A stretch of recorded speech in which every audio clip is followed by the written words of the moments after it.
পশ্চিমবঙ্গে নির্বাচন নিয়ে ফের কড়া বার্তা দিলেন মুখ্য নির্বাচন কমিশনার। গতকালই কিন্তু তিনি ভয়মুক্ত সন্ত্রাসমুক্ত নির্বাচনের কথা বলেছিলেন এবং এবার আজ সকালেও কিন্তু ফের রাজ্যে সন্ত্রাসমুক্ত নির্বাচন করার আশ্বাস রাজ্যের মানুষকে দিয়েছেন মুখ্য নির্বাচন কমিশনার জ্ঞানেশ কুমার।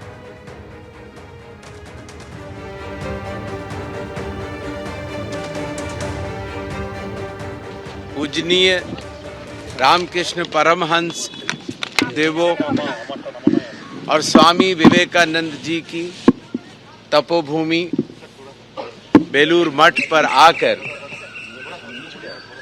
चुनाव आयोग एक बार फिर पश्चिम बंगाल के सभी मतदाताओं को बताना चाहता है कि पश्चिम बंगाल के चुनाव वायलेंस फ्री और इंटिमिडेशन फ्री, न किसी दबाव के और न किसी हिंसा के सफलतापूर्वक संपन्न होने के लिए चुनाव आयोग कटिबद्ध है।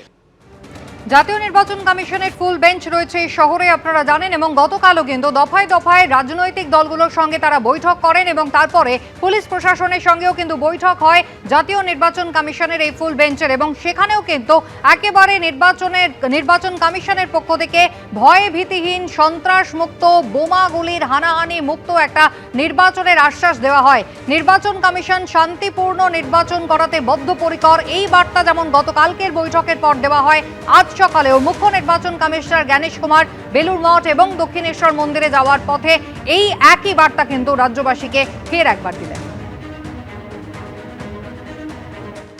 पश्चिम बंगाल के सभी भाई बहनों को हमारा नमस्कार। भगवान दक्षिणेश्वर की हमने पूजा की, माँ का आशीर्वाद लिया और चुनाव आयोग पश्चिम बंगाल में हिंसा रहित और दबाव रहित चुनाव कराने के लिए कटिबद्ध है। নির্বাচন মুখ্য নির্বাচন কমিশনার জ্ঞানেশ কুমারকে আক্রমণ শানিয়েছে তৃণমূল কংগ্রেস। জয়প্রকাশ মজুমদার তিনি বলছেন উনি বেছে নেওয়া ভোটারদের দিয়ে ভোট করাতে চাইছেন। নির্বাচন কমিশনের উদ্দেশ্য হচ্ছে গণতন্ত্রকে সুরক্ষা দেওয়া, ভোটারকে সুরক্ষা দেওয়া। তিনি মুখে বলছেন হিংসা ছাড়া ভোট করব, কিন্তু ভোট করব কাদের নিয়ে? আমার বেছে নেওয়া ভোটারদের নিয়ে। আর বাদবাকিদের গোল্লায় যাক, আর বাদবাকি ভোটার কেউ থাকবে না। এটা কি ধরনের আচরণ? বাদ দেওয়ার খেলায় কেন নেমেছেন? তারপরে আবার যাচ্ছেন পুজো দিতে। মা কালী দক্ষিণেশ্বরেরই হোক, কালীঘাটেরই হোক, ওনাকে ক্ষমা করবেন না মানুষের সঙ্গে প্রতারণা করার জন্য। আর এতগুলো লোকের প্রাণ গেল, তার কে উত্তর দেবে? ভয়মুক্ত ভোটের কথা শুনলে এখন ভয় পাচ্ছে তৃণমূল কংগ্রেস, পাল্টা কটাক্ষ করলেন রাহুল সিনহা।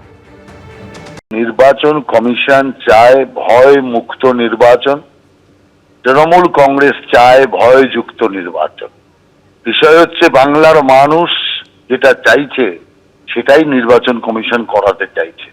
এখন যারা ভয়মুক্ত নির্বাচন হলে পরে অসুবিধায় পড়বে তারা তো ছটফট করবেই, তারা তো চিৎকার করবেই, অশালীন ভাষা বলবে।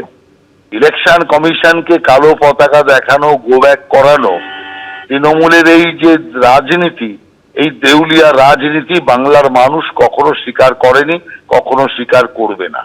মানুষ যদি অবাধে ভোট দিতে পারে, তৃণমূল কংগ্রেস জানে তৃণমূল কংগ্রেস জিতবে না। সেই কারণে মানুষের ভয়কে তৃণমূল কংগ্রেস ভয় পাচ্ছে। ওরা চায় বাংলাদেশি মুসলমান অনুপ্রবেশকারী রোহিঙ্গা মুসলমানদের ভোট, কিন্তু তাদের নাম তো অনেকাংশে বাদ হয়ে গেছে। সেই কারণে তৃণমূল কংগ্রেস চিন্তিত। সেই জন্য ভয় মুক্ত নির্বাচন শুনলেই তৃণমূল কংগ্রেসের ভয় হয়ে যাচ্ছে। এবিপি আনন্দ এগিয়ে থাকে, এগিয়ে রাখে।